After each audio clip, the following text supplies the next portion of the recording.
Hey guys, welcome back and welcome to a beautiful day in Colorado. It's actually a little overcast, but you can see the nice mountains there in the background. So what are we doing today?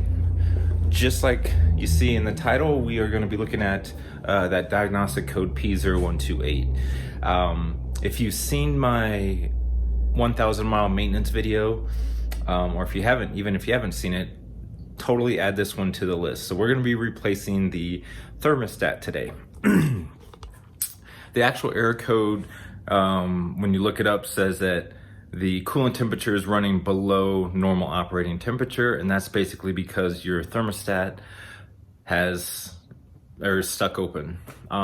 This is a fairly easy fix. It's pretty inexpensive. I think I paid $31 on Amazon for the Mopar thermostat with the housing, and then I also bought this filler kit that you can use to fill back up the radiator, and it also helps breathe the coolant system, and I think that was about $23. So as you'll see in the video, it is a pretty simple replacement.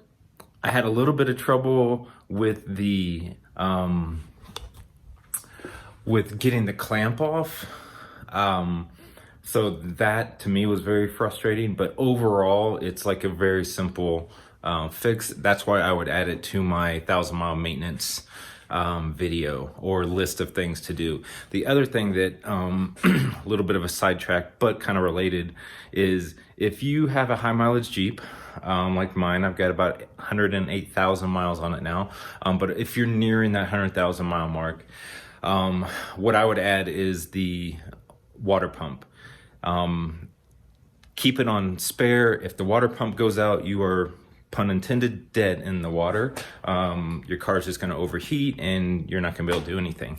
So I would say if you're getting near that point, just buy the water pump, have it handy in case you do need to replace it.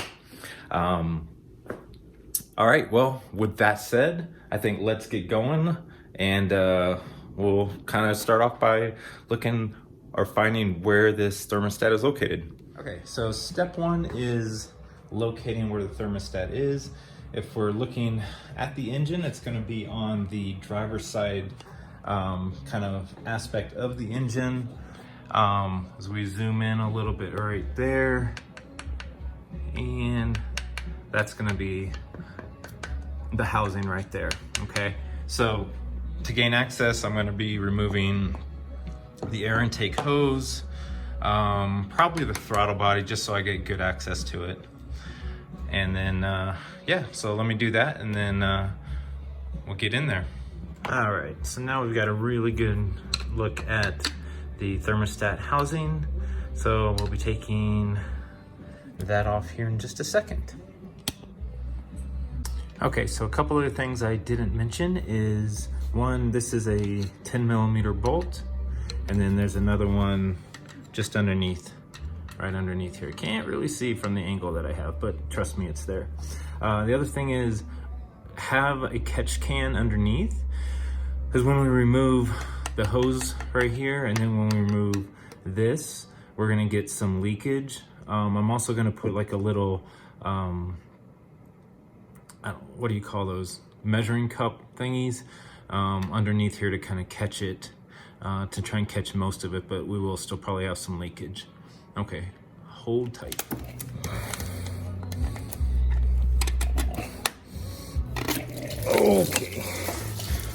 Okay. Now,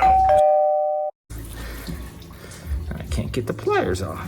All right, so let's do this.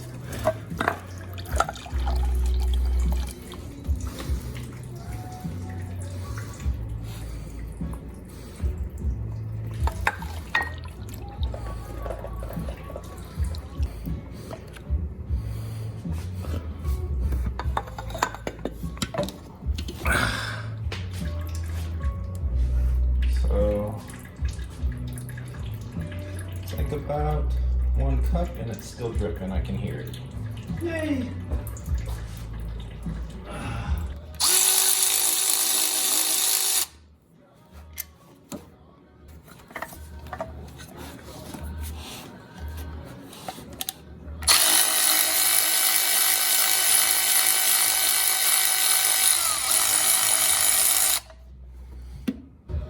All right, so got those two bolts off.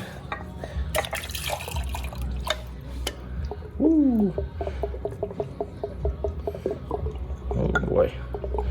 That's gonna fill that up and then some. Oh boy. Oh boy. Yikes.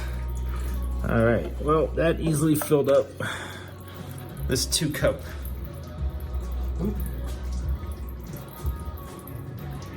And then some. Let's clean this up a little bit. So I think what I'm gonna do is put this on here first.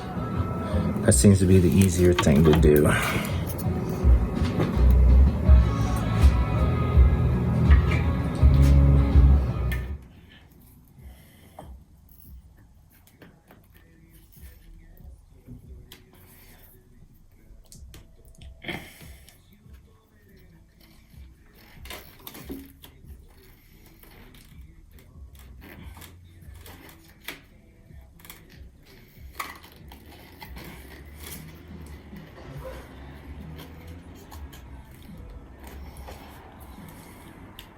All right, so as you can see, we got the hose clamp back on. This one was just a slightly bigger than the OEM one that I had in my toolbox because I was just having such a hard time getting it back over.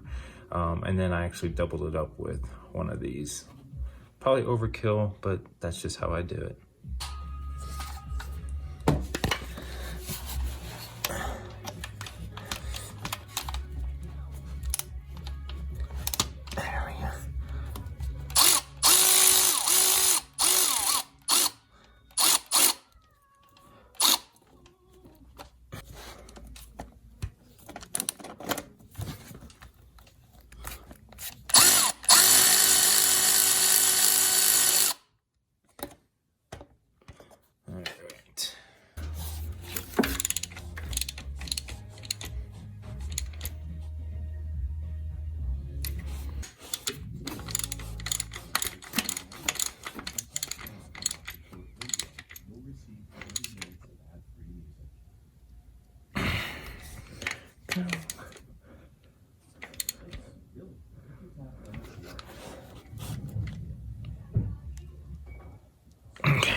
That.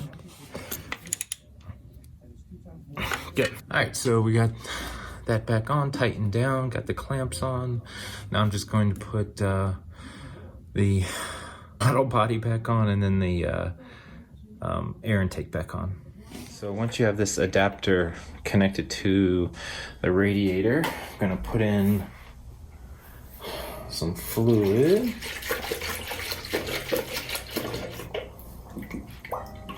And then once the engine gets up to temperature, the thermostat opens up. It's gonna let water flow, and we're gonna this is how we breathe the system. Yes, you can do it on the actual thermostat housing, I know this, but given where that's located and with the running, I don't know how to do that. So I'm not even gonna do that way. This way seems pretty simple, and let's get it started. Hey guys, so that was pretty much it. Got up to temperature, kind of bled the system, and then I put in a little bit of extra fluid into the reservoir. Always thank you guys so much for watching. If you have any questions, leave them below, and would love to have you part of the team. Please hit that subscribe button, and have a good one. Peace.